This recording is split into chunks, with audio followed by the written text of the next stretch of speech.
The one thing that really messes with the recording of this episode and getting it out by Monday at noon, as I always do, is the fact that we now have games on Saturday, Sunday, and I've already set the precedent this year because of the weekday games that I'll have this out by Monday as a recap.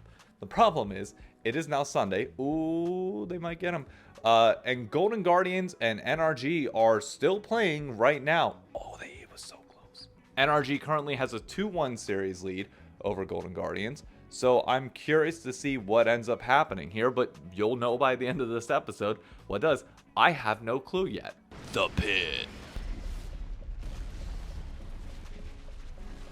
But before we get to that, let's go back earlier in the week. One of the more somber notes that came from this week was the result of the TSM versus Dignitas series, which led to Dignitas beating TSM, but notably means that TSM is likely out of the LCS forever as they look to sell and move to a different region. And there was a weird dichotomy between the two sides on social media after TSM lost. There were those that have been either fans of TSM for a long time or understand like the full impact that TSM has had on this industry, regardless of the crap that Reggie has done and the bad side of the organization. Like, there's still some sentimental value to be had of remembering when we were in Toronto and there were 10,000 TSM fans in a stadium, like filling it up and just screaming. Like, I know there's vitriol against some of the more obnoxious fans that come with having a massively popular organization, but the positive side of that is going to be missed. And TSM was the org that got me into League of Legends originally. So yeah, seeing them officially going and being out of the LCS was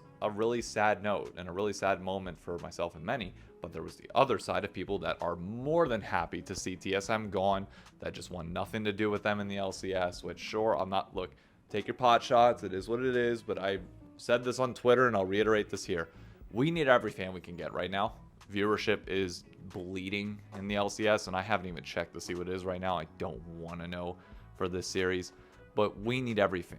And to sit here and alienate TSM fans whenever the vocal minority are the ones that people typically have a problem with and the silent majority just want to have a North American team to root for, don't alienate them. Try and keep them around if all possible. On a positive note for some of the TSM players, Insanity, Wild Turtle, and their coach Revan all looked amazing this split. I don't think they'll have any issues finding teams next year, especially Insanity and Revan. I think both of them have done enough to make sure that they will be on a top tier team, not somebody like Immortals, come next year. So it's a very good note to end the split for them, even though obviously it was a loss, and that sucks in its own right. For Dignitas, Jensen still hasn't missed Worlds, and he's on a pathway to do it again. He faces the loser of this particular series, which is going to be a tough one if they want to do it, but it's Jensen, Santorin. Rich looked good in this series.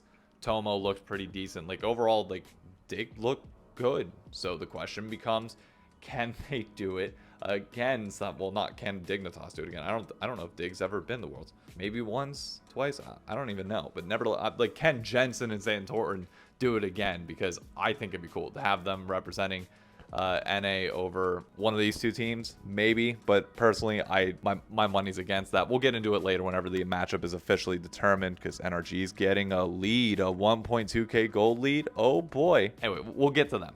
The other team that we're sad to see go, actually, let me change.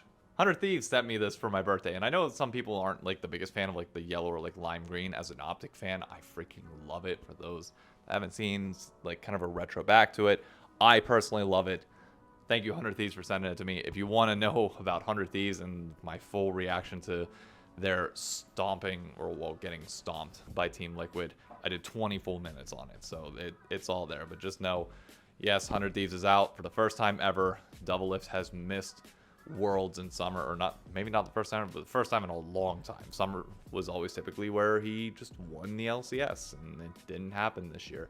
They just didn't look great. But on a positive note, Team Liquid looked pretty good. Summit, still the best top laner in the league, bar none. I don't even think it's close. When you look at mid lane, APA was a big question mark after getting stomped in their first round matchup, but they came back pretty strong. He looked really, really good against Quid, who, you know, CS'd well, but APA just had his way with him come team fights, and anytime that TL grouped up together, they looked really good. Yawn, rookie of the split. Piosik is hitting his smites. Everything's kind of coming together somewhat for Team Liquid. So I'm curious to see how far they can go in playoffs. Can they win this upcoming series against Evil Geniuses to be able to qualify. We'll see, but I'll get to that with the preview. Point was, Team Liquid handled 100 Thieves with ease. No problems at all. The matchup that I think most of us kind of knew the result was coming, but still weren't expecting it to be, this fashion, was Cloud9 3-0 absolutely stomping Evil Geniuses. Once again, Jojo Pune just seems like he can't win whenever he's not playing insanely well. Like, there's nobody else on this team that's willing to step up and able to step up to that level. Unforgiven notably did play a very good series, but I don't think ADC is like the role that you can look at that like needs to step up massively and carry this team. You needed better performances out of Shaden and Jungle, who notably did not start the first 2 games. That was Armeo, and then Shaden came in afterwards, which I think Shaden should start every game from here on out, to be very clear. But Revenge is my big question mark, where like he was one of the main reasons why EG was able to pull out this first round victory when he was playing so well. But then he goes up against Fudge, an actual like top caliber top laner, and just nothing, falls flat, which sucks. I want Revenge to play well. I want him to do well. It's North American talent. He's been in the league for a while. He deserves to have a good result, but it sure as hell ain't coming against C9. C9 looked incredible, specifically Berserker. He has not had a series like this since last playoffs. I mean, my man just absolutely bodied. And to be fair, he didn't have to do all that much during the regular season. Blabber and the rest of the team were performing incredibly well. It was just like a good joint team effort led by Blabber in the regular season. But this one was just Berserker stepping up and just taking over this series. His stat line was absurd. I'm glad he's back in form. I want this to be the Berserker that we see all throughout playoffs, because if you want to win the LCS, it has to go through Cloud9 and it has to go through Berserker. He's our best ADC player in the league whenever it comes time to really ramp it up like this, and he's showing it once again, which is great. I will get back to this series when it is done. We are now notably still in game 4, 15 minutes in, and it looks like Contracts is absolutely taking over this game right now. But the question is, will they hold on, or will there be a reverse sweep later? We will see. Who knows? I'll use this chance to preview Team Liquid versus Evil Geniuses, because I have to wait until this is done later. I am really curious to see, can some of the players on EG step up to match Team Liquid? Because just going lane by lane. In top lane, you're picking Summit over Revenge literally every time. Summit's the best top laner in the league. You have no reason to doubt him. He should be on that pedestal above everybody. He's hard carrying games. Even in TL's losses, he looks incredible. Yes, he'll have ISO deaths. That comes with the territory, but he will still carry games and get a good enough lead in top lane to the point where you can just straight up win every single series through him if you play it right. Pyosik versus Shaden. I'm assuming Shaden is starting from now on. If he's not, then I don't know what EG is deciding, or like what they're seeing in scrims that's so different, but like what we're seeing on stage, it should be Shaden. It just is what it is. And I still favor Pyosik currently. I think he is just a little bit more solid, a little bit more well-rounded when you get into these positions. Like playoffs, he just seems to be a little bit better than during the regular season, or I mean, obviously he's been a massive step up since spring. But yeah, I definitely do favor him there. Mid lane is a weird one. Jojo Pune is the clear win con for this team. When he's performing well, which is the majority of the time so far, at least in the regular season, they win. But when teams are able to effectively shut him down, then there's problems, and nobody else has been able to step up, as I alluded to earlier. So when it comes to APA versus Jojo, yeah, I still favor Jojo, but I think APA is equipped enough to be able to make sure that they shut him down and neutralize him in combination with Pyosik. I mean, yeah, I would think that they're going to be fine. I don't know. Maybe it's just recency bias. Maybe it's like EG's latest series that's leaving like a really bad taste in my mouth for them in terms of their performance. And by all means, that could just be the Cloud9 factor, but it just seems like the blueprint for beating them is there. Because when you look at bot lane, it's not like it gets any better. Yawn versus Unforgiven. Unforgiven is definitely like the better player overall right now, but Yawn is the better laner. And it's really not even close. Like, he's the best laner in the LCS in terms of bot lane, not the solo lanes. So if he's able to continuously get leads still, and then that frees up Core JJ to roam and do Core JJ things, as long as Core JJ does not int, which he has done a few times here and there, which he can get away with so long as they're still winning, I favor this matchup. It's just going to take, honestly, the EG players stepping up massively and all coming together to unite around Jojo and actually win this game. Like, just be a unit. It cannot just be a one-man show, or maybe two with just Shaden and Jojo. It can't be that. It has to be everybody stepping up to win here. Otherwise, Summit's going to run over top lane, Yon's going to get leads in bot, and it's just going to snowball everywhere else on the map. Which is why my prediction actually is 3-0 Team Liquid. I don't think it's going to be a necessarily close series. I think TL is actually going to mop the floor pretty quickly with them. And it's just going to be an overall mismatch, which sucks because EG had a very good split, all things considered. They were better than the sum of their parts, but when it comes clutch time, when it comes these best of fives, and you need more than one consistent threat, just JoJo and Unforgiven's not enough. You need at least one more person to step up, and as of right now, I don't have faith in anybody to do that. Well, an unbelievable turn of events. NRG has qualified for Worlds. Dokla and Palafox's first ever time attending an international event. Contracts' first time since 2017 for FBI. He was there with 100 Thieves last year, but notably returned to the international stage. And for Ignore, I think this is his first time back in a while. But just for the core of NRG, formerly CLG, they've stuck together longer than literally any other roster in the league. If I'm looking back there, it's because I might have an interview upcoming with any of the NRG or Golden Guardians players, of which you'll see me cut to it real quick. But they've been working for so long. I've talked a lot about how I love Dokla, how he got to start on Optic and now has obviously moved on to much greener pastures. But it just, that's such a feel-good story. Like, these are players that in a world where like they came in during prime importing, like right whenever we were importing the most amount of talent the LCS had ever seen, they are the ones that started to bring us back to this North American player resurgence. And I cannot express enough how happy I am that they were the ones to finally just do it, to finally just stick together for a long period of time, to hold out, to keep grinding together and just make it happen. Now, it is important to note with Golden Guardians, I don't know what was up with them today, specifically looking at Gory and Huhi.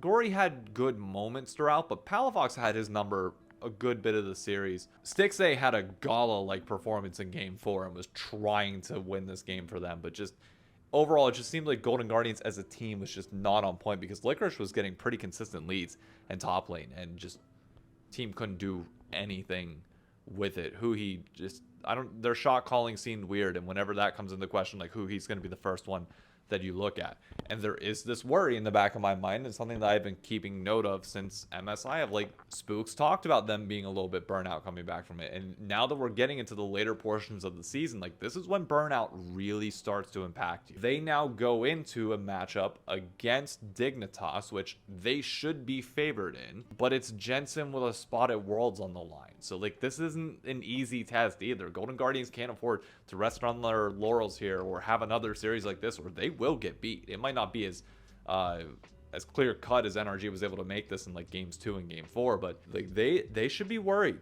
Absolutely. I guess we'll start with that matchup of Golden Guardians versus Dignitas. Yes, I still do favor Golden Guardians. I think in top lane, Licorice is definitely favored over Rich. In jungle, River has been playing significantly better than Santorin all split. In mid lane, Gory is just generally better.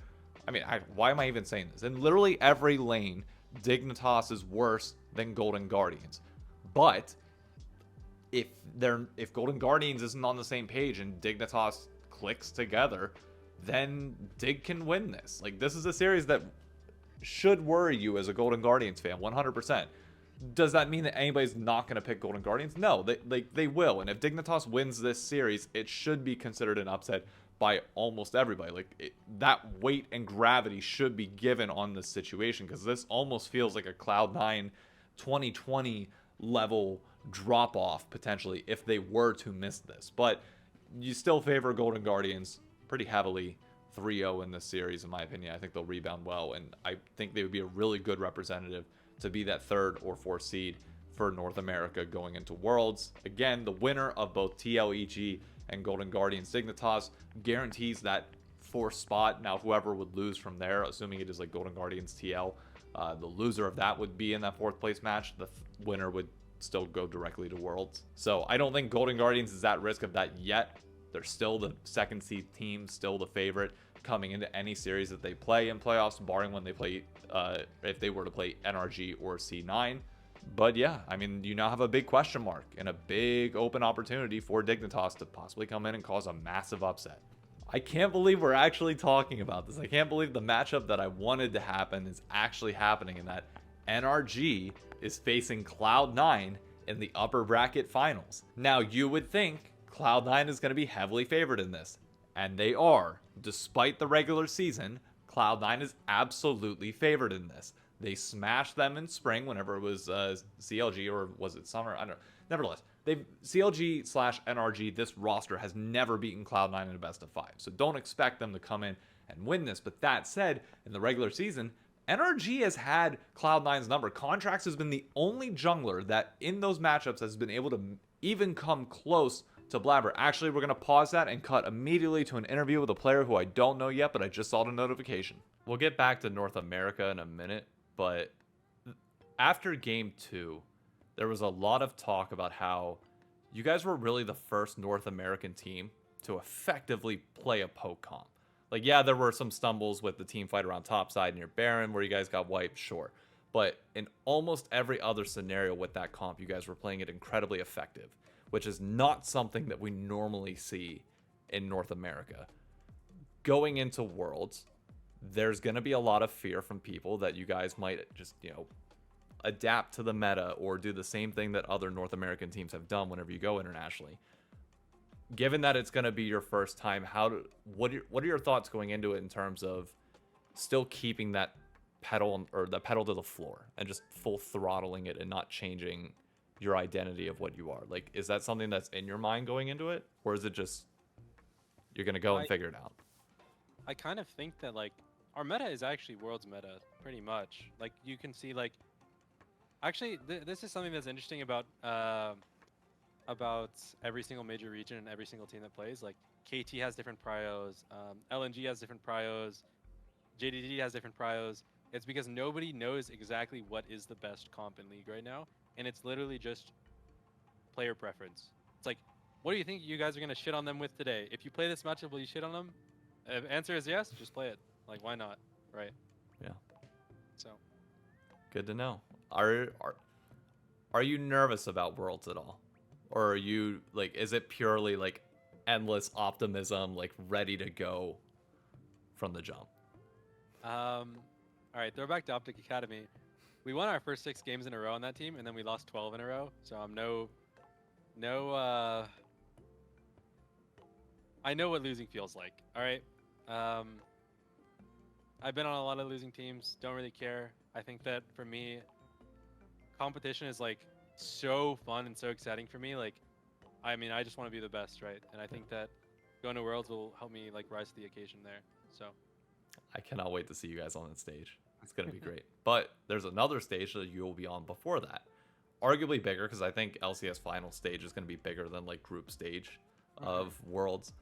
First time in an arena and like the full circle, fans all around you, opening ceremonies with everything there. Are you excited for it? How do you think you're gonna feel whenever you step on that stage for the first time? What are your expectations of it? I think I'll just be really happy just to like be there. And then I mean, I don't know how it works. Like I've never been there before, right? But like after everything's said and done, just go back to playing the game I love, Anyways, to break down the C9 versus NRG one final time, I know I spoke on it a little bit earlier, but yeah, I do think C9 is still favored at the moment. I'm recording this preemptively, still waiting for Palafox to come into interview, so I don't know what is going to be said, whether that will change my confidence or not. Probably not. I would still predict Cloud9 3-1 in this series. I know this is a little bit more disjointed. It's my first time filming this on a Sunday, so I apologize if it's a little bit more chaotic than normal, but hopefully next week I'll be able to like film the majority of this on Saturday and then kind of see where things go on Sunday and just add in like little clips from there. No grinds my gears, no I am confusion, didn't have enough time for those. I'm sorry. If you enjoyed this, be sure to subscribe, drop a like, and comment below your thoughts on this week, the teams that have qualified the Worlds, and who you think is going to get that 4th seed going in. Let me know. I appreciate all the love. Thank you all so much. Catch you on the next episode. Adios.